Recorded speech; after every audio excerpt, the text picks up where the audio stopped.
आज तक की टीम लगातार बैटल ग्राउंड से कवरेज कर रही है। हर अपडेट हम लगातार आप तक पहुंचा रहे हैं। हमारी सहयोगी श्वेता सिंह की ताजा रिपोर्ट आपको दिखाते हैं। स्वरूप जैसे जैसे बदलता है, लोगों की जरूरतें बदलती हैं। हम इस समय एक परमाणु निरोधक बंकर में हैं, यानी एक ऐसा बंकर जो आपको न्यूक्लियर हमले की स्थिति में बचाएगा। आप अगर इन दरवाजों को भी देख लें, इनकी मजबूती देख लें, जिन्हें हमने खोलकर इस समय रखा है, लेकिन आमतौर पर इसे सुरक्षा के लिए बंद किया जाता है।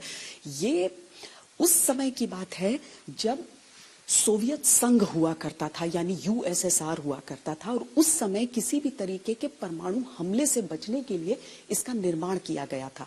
आज आपको इसकी दीवारों में वो पुरानापन तो नजर आएगा, लेकिन इतिहास का जो वो पुरानापन था वो आज के रिश्तों में दो देशों में उस हिसाब से नजर नहीं आता।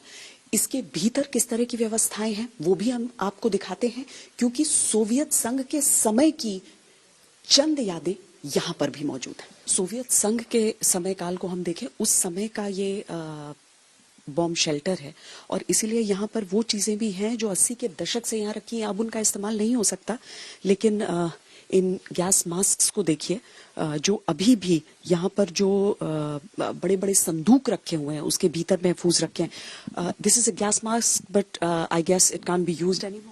Yes, so I think they were placed here in the year 1980. We found a sort of a note in one of the crates, and obviously they're all past their prime. If they had any use in case of a nuclear war, then they definitely do not at this moment.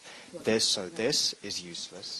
The filter that would be attached to a gas mask is useless. What has found use are the pouches that were sort of added to the crates to kind of store the gas masks in case of them having to be used.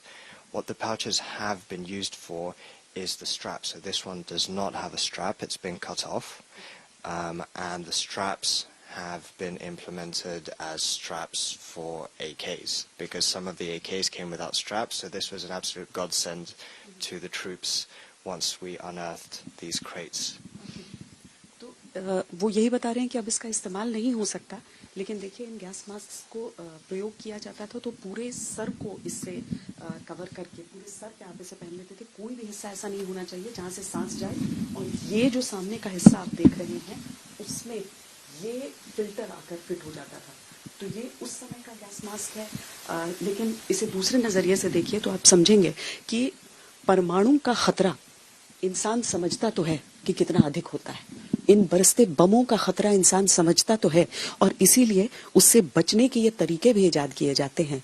लेकिन आखिर इस युद्ध की जरूरत ही पड़े क्यों, और क्यों इस खतरे में मानवता को पड़ना पड़े? तो परमाणु बंकर के भीतर हम हैं, लोग यहाँ पर रहते हैं, यहाँ पर रहने को मजबूर इसलिए हैं क्योंकि इस तरह की धमकियां मिलती हैं। अब ये देखिए, ये फॉर्म्स हुआ करते थे, आवेदन पत्र जिन्हें भरा जाता, इन्हें किस तरीके से बिस्तरों में तब्दील किया गया है वो भी यहाँ की ज़रूरतों को बयां कर रहा है। बिस्तर इस तरीके से बने हैं, बीच के हिस्से में ये है, कोई भी नया व्यक्ति आए इसके ऊपर भी उसके बाद बिस्तर बना दिए जाते हैं। दिन भर कहीं भी काम करें, आपकी शिफ्ट खत्म होती है, लोग यहाँ पर आ जाते हैं। जो लोग कीव में रह गए वो सारे इन सभी ठिकानों को आसरे के तौर पर इस्तेमाल कर